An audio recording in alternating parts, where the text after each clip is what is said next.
La Fondation Payot pour la promotion de la lecture. Payot et Notre Temps Vivre bien, vivre mieux vous présente Marque-Page.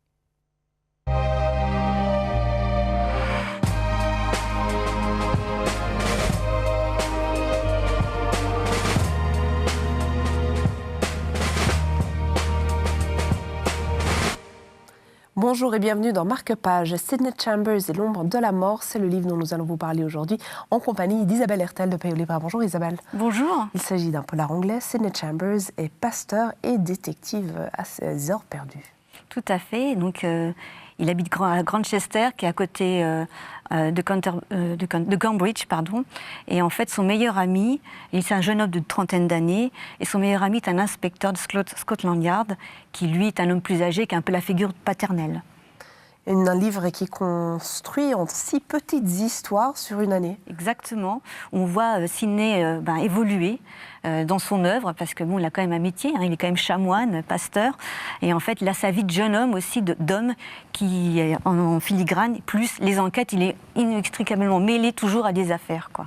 Qu'est-ce qui vous a plu dans cette approche du polar ?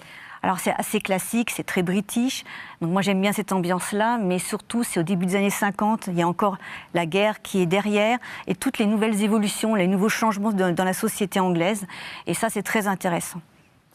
Qu'est-ce qui caractériserait peut-être le style de cet auteur ? Alors le style, il connaît très bien son affaire, il connaît très bien le milieu clérical, donc ça c'est vraiment aussi intéressant. Et c'est la description, je pense, les doutes des personnages et description de tout ce petit monde.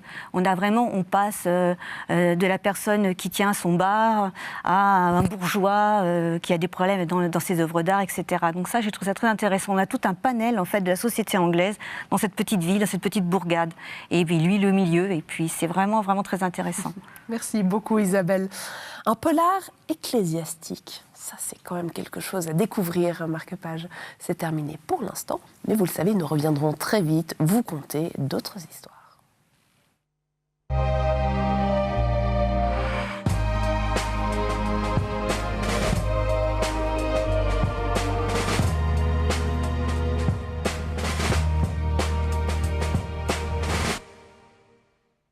La Fondation Payot pour la promotion de la lecture. Payot et Notre Temps Vivre bien, vivre mieux vous ont présenté Marque-Page.